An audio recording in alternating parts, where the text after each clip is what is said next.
안녕하세요. 오늘은 간장을 누룽지탕 해보려고 합니다.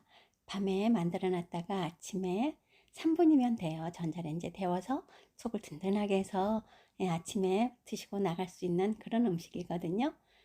자, 이 누룽지는 마트에 가면은 중국 요리 코너에서 팔아요. 만일에 이 누룽지가 없으면은요, 우리 맵쌀로 만든 누룽지도 마트에서 팔지요.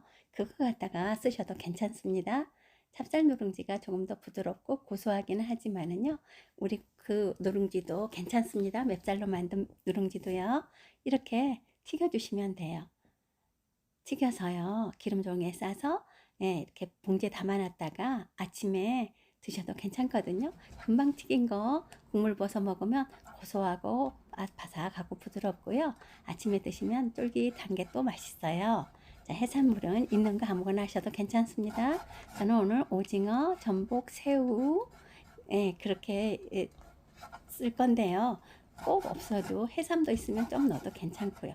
없으면 있는 대로 쓰셔도 좋고, 마트에서 봉지에 파는 모든 해산물 사다가 쓰셔도 괜찮아요.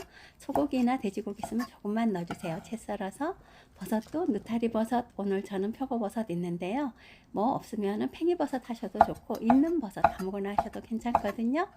자, 이렇게 구해주시고, 이제 파란색 채소가, 녹황색 채소가 좀 들어가면 좋지요. 오늘 저는 시금치 넣을 건데요.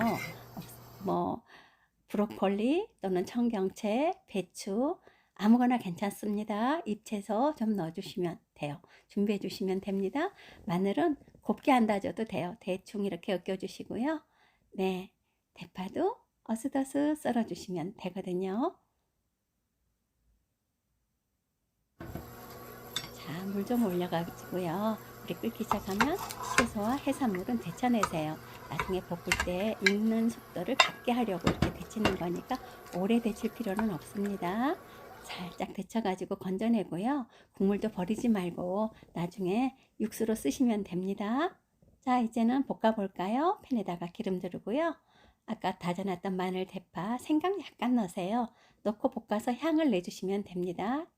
충분히 마늘, 대파, 생강의 향이 우러나게 볶아주세요. 자, 향이 충분히 우러났죠. 그러면 이 달궈진 팬 가장자리 쪽에다가 간장을 한 스푼 둘러서 넣어주세요. 그러면 간장의 향이 좀 더 진해지거든요. 자, 이렇게 하고 맛술도 한 큰술 넣으세요. 자, 이렇게 해서 맛이 어우러지게 한번 휘저어준 다음에요. 이제 데쳐냈던 묻은 재료 넣고서 볶아만 주시면 됩니다. 자, 다 볶아주세요. 이 파, 마늘, 생강의 향이 재료에 충분히 스미게 잘 볶아주세요.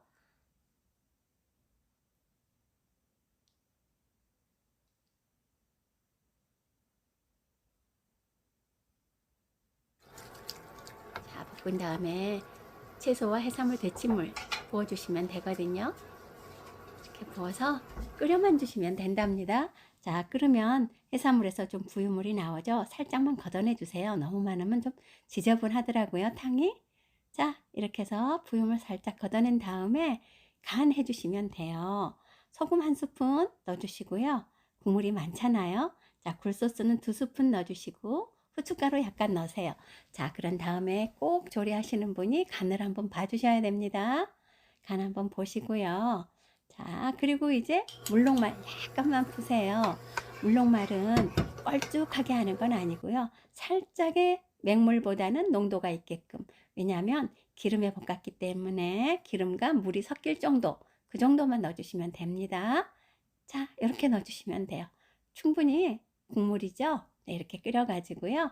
이제 간을 다 봤으면은 간도 다 봤고 물녹말도 다 풀었고 그러면은 이제 불을 끄시면 됩니다. 불 끄고 녹황색 채소 얹어 주셔도 되거든요.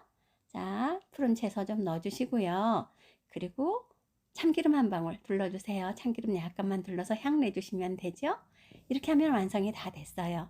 금방 드실 거면 달궈진 냄비에다가 아까 튀겨냈던 누룽지 넣어가지고 부어주시면 바사삭 하면서 향도 우러나고 맛있고요. 아침에 드실 거면 전자레인지에 살짝만 약 1분 정도 1, 2분만 돌리면 되죠.